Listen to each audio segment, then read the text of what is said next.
Ini adalah kisah tentang bagaimana keteguhan dan keyakinannya menjadikan seorang perempuan mulia di sisi Allah Subhanahu wa Ta'ala. Dialah Siti Masyitoh yang hidup pada zaman Fir'aun dan sekaligus menjadi pelayan yang mengurus anak-anaknya Fir'aun. Kisah Siti Masyitoh ini diriwayatkan dalam hadis Ibnu Abbas radhiyallahu anhu.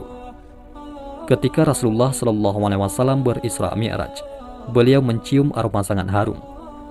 Penasaran, Nabi Muhammad SAW bertanya kepada Malaikat Jibril, "Harum apakah itu wahai Jibril?" Malaikat Jibril menjawab, "Itu adalah wangi dari kuburan seorang perempuan solehah bernama Siti Masyitoh dan anak-anaknya." Siti Masyitoh ini digambarkan sebagai sosok yang memegang teguh kebenaran dan keimanan kepada Allah Subhanahu wa Ta'ala. Kala itu, beliau menjadi pelayan dari Siti Asiyah, yaitu istri dari Fir'aun. Siti Masyitoh bertugas mengurus anak Fir'aun. Seorang lagi yang dekat dengan Siti Masyitoh bernama Hazakil. Ia adalah pembuat peti, tempat Nabi Musa belita ditaruh untuk kemudian dihanyutkan di sungai, dan kemudian Hazakil menjadi suaminya. Siti Masyitoh dan suaminya ini sudah beriman pada Nabi Musa, namun mereka menyembunyikan dari Fir'aun. Namun suatu ketika, Masyitoh menemukan suaminya telah meninggal dengan cara mengenaskan, yang ternyata dibunuh oleh Fir'aun karena ketahuan sebagai pengikut Nabi Musa alaihissalam. Siti Masyitoh sangat sedih melihat kondisi suaminya, namun beliau bersabar dan berserah diri kepada Allah. Beliau berkeluh kesah ke istri Fir'aun, yaitu Siti Asiyah.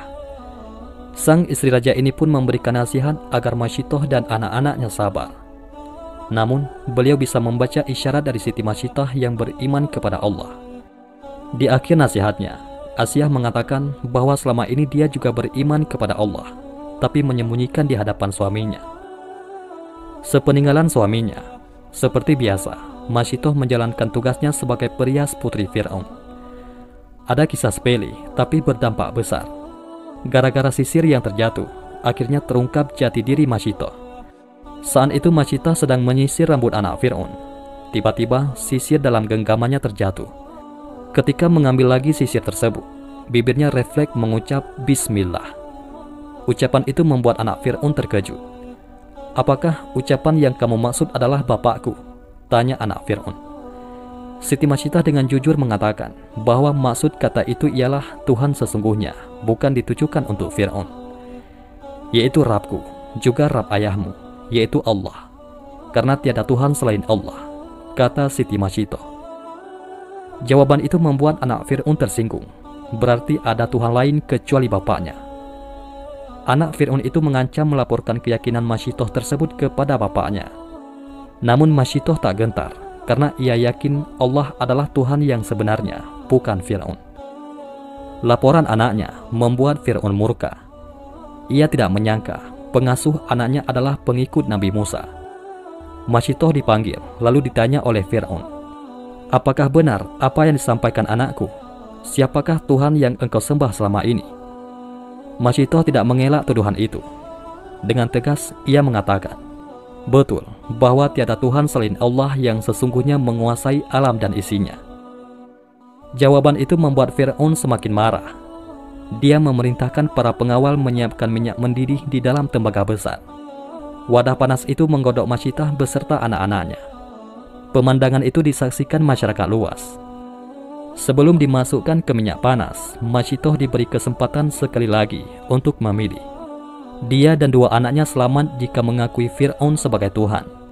Sebaliknya, nyawanya terancam jika tidak mau mengakui ketuhanan Fir'aun. Sebagai perempuan beriman dan meyakini Allah Subhanahu wa Ta'ala, Siti Masyitoh tidak gentar terhadap ancaman Fir'aun. Beliau tetap yakin Tuhan yang sesungguhnya hanyalah Allah, bukan Fir'aun. Pendirian Masyitoh semakin mempermalukan Fir'aun. Raja kejam itu memerintahkan pengawalnya melemparkan anak Masyitoh satu persatu di hadapan ibunya, hingga yang terakhir, yaitu bayi yang sedang menyusu dalam pelukan Masyitoh. Ibu mana yang tega menyaksikan satu persatu anaknya tergerus minyak panas. Ketika giliran bayi terakhir yang akan dimasukkan tembaga panas, Masyitoh sempat ragu. Namun kekuasaan Allah menciptakan bayi itu tiba-tiba bisa bicara. "Jangan takut dan sangsi wahai ibuku, karena kematian kita akan mendapat ganjaran dari Allah Ta'ala, dan pintu surga akan terbuka menanti kedatangan kita." Riwayat lain, bayi Masyitoh meyakinkan ibunya Sabarlah wahai ibuku, sesungguhnya kita dalam pihak yang benar. Wahai ibu, masuklah, karena sesungguhnya siksa dunia lebih ringan daripada siksa akhirat. Hadis riwayat Imam Ahmad. Kekuatan anaknya membuat keraguan Masyitah hilang. Dengan yakin dan ikhlas kepada Allah, Masyitah membaca, Bismillahirrahmanirrahim, wallahu akbar. Siti Masyitah dan bayinya terjun ke minyak mendidih. Dan ajaibnya, begitu minyak panas menggerus raga orang-orang istiqamah itu, tercium wangi yang sangat harum dari dalam kuali. Allah telah membuktikan kepada hamba-hambanya yang istiqamah. Ketika Masyitah dan anak-anaknya dilemparkan satu persatu ke periuk, Allah terlebih dahulu mencabut nyawa mereka, sehingga mereka tidak merasakan panasnya minyak mendidih. Tulang belulang Masyitah bersama anak-anaknya dikuburkan di suatu tempat hingga mengeluarkan wangi yang sangat harum. Aroma itu tercium oleh Rasulullah ketika perjalanan Isra Mi'raj. Itulah kuburan Masyitah bersama anak-anaknya, kata malaikat Jibril alaihissalam. Demikianlah kisah seorang perempuan solehah bernama Siti Masyitah yang tetap teguh memegang keimanannya walaupun dihadapkan pada bahaya yang akan merenggut nyawanya dan keluarganya. Dan Allah Subhanahu wa Ta'ala pun memuliakannya. Wallahu a'lam bishawab.